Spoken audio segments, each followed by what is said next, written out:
Everyone in 2026 is talking about making money. Side hustles, income stacking, multiple streams, you've seen it all. But here is the conversation almost nobody's actually having. Once you have money, where does it go? Because making money and investing money are two completely different things, and most people are incredible at the first one and completely lost when it comes to the second. So in this video, I'm breaking down the only 25 ways to invest your money in 2026. From the stuff I'd never touch in a million years, all the way to the strategies the wealthy have been quietly gatekeeping using for decades. Strategies most people have never even known existed. By the end of this, you're going to know exactly where you fall on the investing ladder and, more importantly, where you need to go next. Here's exactly how we're doing this. 25 investments broken into 4 clear levels. Level 1 is going to be the garbage, stuff that will cost you money and time. Level 2 is beginner. This is where real investing actually starts. Level 3 is intermediate. This is where you're going to intentionally build and structure a real portfolio. And level 4 is expert. And I'm going to be straight with you, most people watching this video have never touched what's inside the last level. Stick around because that section alone, I promise, is going to be worth your time, but let's start with level 1, the garbage. Let me save you some time before we go anywhere else. First up, meme coins. I'm going to talk about Bitcoin later in this video, and I want to be extremely clear. I do believe in Bitcoin, but meme coins are a completely different category. They are pure speculation, no underlying tech, no real use case,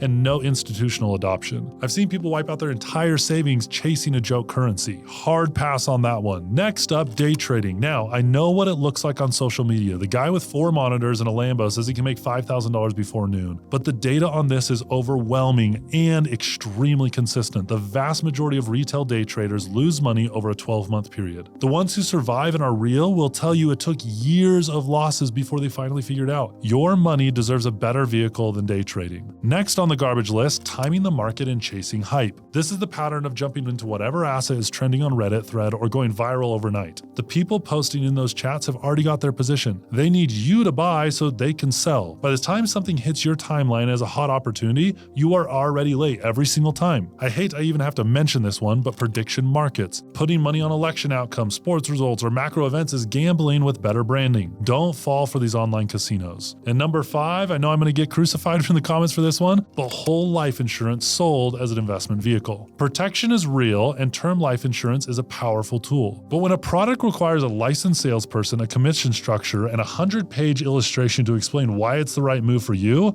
that's worth paying attention to. Those 5 categories share one thing in common. They function on speculation dressed up with investing language. Now let's get to the stuff that actually builds wealth. Level 2, beginner. This is where real investing actually starts. And if you're brand new to this, everything in this section is what your foundation gets built on.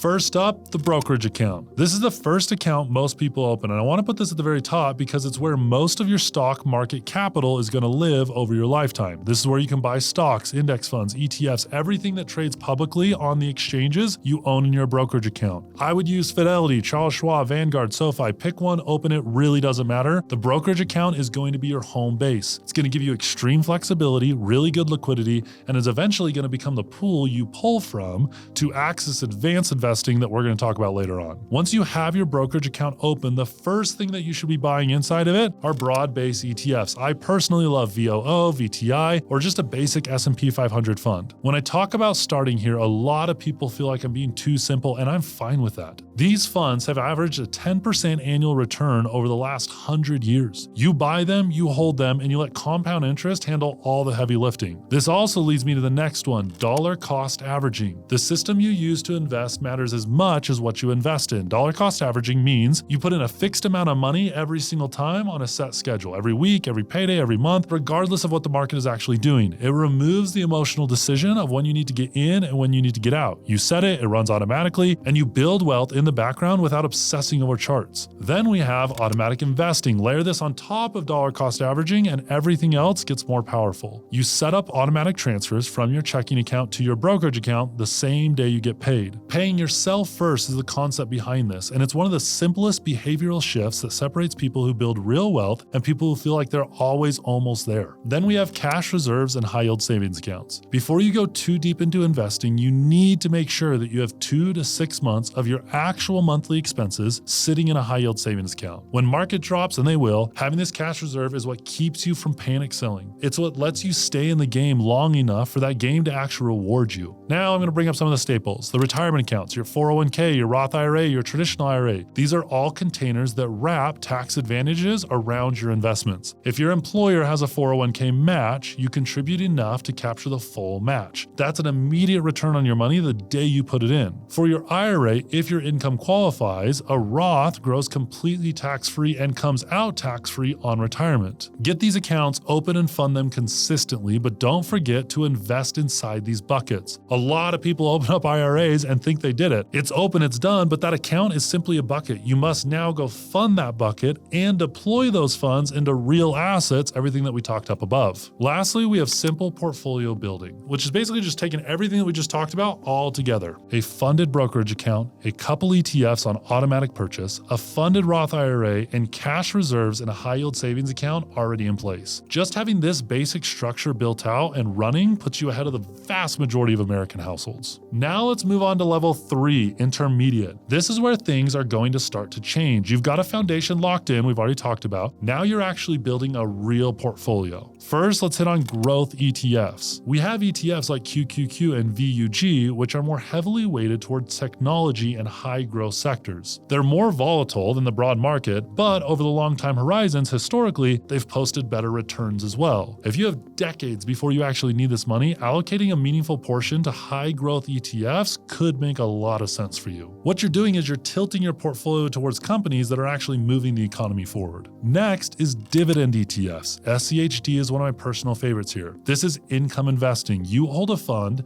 that pays dividends every single quarter from the companies inside it, and you reinvest those dividends to compound. Over time, the dividend itself becomes a real number. It's one of the most straightforward ways to build passive income within public markets portfolio without having to pick individual stocks. Next is individual stocks. Once you've mastered ETFs and you understand the basics of markets, adding individual positions in companies you genuinely understand is a reasonable next step. A key word here, though, is you have to understand it. A concentrated set of high conviction holdings you buy and hold for years could outperform a scattered portfolio of 40 stocks you half believe in. Next up, sector ETFs. AI, clean energy, infrastructure, defense, biotech, sector funds let you bet on a theme without betting on which company inside that theme is going to win. If you believe artificial intelligence is going to continue reshaping global economy over the next 10 years, and I do, a sector ETF is going to give you concentrated exposure without having to have that single stock risk. Next, I want to touch on starter real estate and house hacking. This one gets overlooked constantly. House hacking means buying a small multi-unit property, living in one of the units and renting out the others. Your tenants are going to end up covering the majority of your mortgage. So you build equity, you gain real landlord experience, and you do it with much lower risk profile than a pure investment property. You can even run the same method with a single family home and just rent out the extra bedrooms you aren't using. This is how a lot of serious real estate investors get their start. And it's extremely accessible for more people than you know, especially if you do this with a single family home. Next up are REITs. If you want real estate exposure without having the responsibilities of real ownership, real estate investment trusts let you buy into diversified real estate portfolios through your brokerage account just like you would a stock. They pay dividends, they're extremely liquid, and they're going to add a leg to your portfolio of real estate, but you don't have to deal with the tenants, maintenance, property management headaches, or anything else. To be honest, these aren't my favorite, but I still thought they were worth mentioning. Lastly, in level 3, investing in yourself. Now, this is the most underrated investment on this entire list, and I mean that. Skills, education, communities, courses that can sharpen the way you produce. The return on this investment is going to outpace anything you can actually invest in. Every skill you add to your stack raises your earning ceiling. A higher earning ceiling means that you'll have more capital to deploy into everything that we've already been talking about. Make sure to invest in yourself. And this is where the wealthy are going to start playing a completely different game. The strategies in this level are what actually create generational wealth. One of the most consistent lies that have been handed is that everyday people can't access them. That's been the story for decades, and it's breaking down. Now you need information and access, and both are available to you today more than they've ever been before. Let's jump into this. First up, private equity. Private equity means owning a stake in an established running company that's never hit the public market. Here's why this matters. Real explosive growth in a company's valuation almost always happens before it ever goes public. Historically, this space has always required you to be wealthy and already know the right people. That is changing, and people that get in early on that change are going to benefit enormously. Next up, venture capital, extremely similar concept, but earlier stage. You're investing in companies at their seed or early growth phase. The risk is higher on venture capital, but so are the return possibilities. I've invested in companies that have become household names: Oura Ring, SpaceX, Epic Games. Average people have never had access to deals like this before, but when you build the right network and get real deal flow, venture capital becomes one of the most powerful tools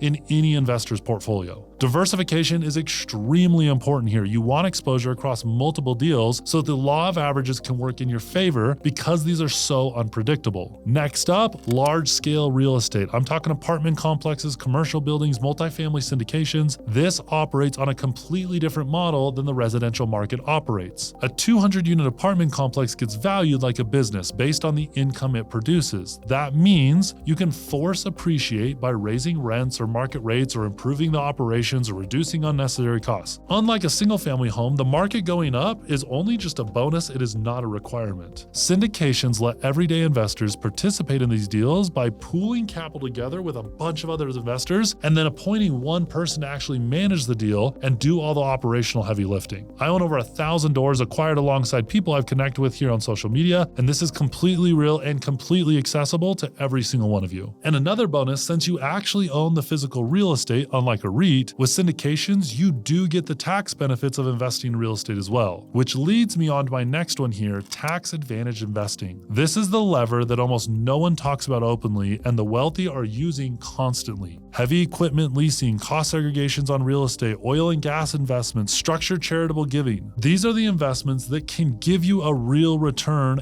and allow you to write off a significant portion of your taxable income simultaneously. I've personally taken my personal effective tax rate from over 35% to below 10% using strategies just like this. The tax code is literally written to incentivize certain behaviors. When you invest in the behaviors that they want you to, you get paid twice. Once through the return on your investment and once through the tax savings it actually produces. Next up, business ownership and equity. Being an employee gives you income. Owning equity gives you wealth. Whether you're building your own company, acquiring an existing one through seller financing, or taking an equity stake in a business as an investor, ownership is how net worth compounds at a speed that a paycheck alone could never match. Last one, and this one is key, and without this, nothing else we've talked about even matters: investing in your health. I know this sounds like a soft one, but I've spent time in rooms with people worth hundreds of millions, sometimes even billions of dollars, and a consistent thread amongst all of them still performing at a high level in their 50s and 60s is how serious they take their health and how it is actually an investment. Your ability to think clearly, make sound decisions under pressure, constantly perform, and show up every single day is your most valuable asset. Sleep, training, mental clarity, stress management, these compound in ways money can never replace. Take this one extremely seriously. So there it is.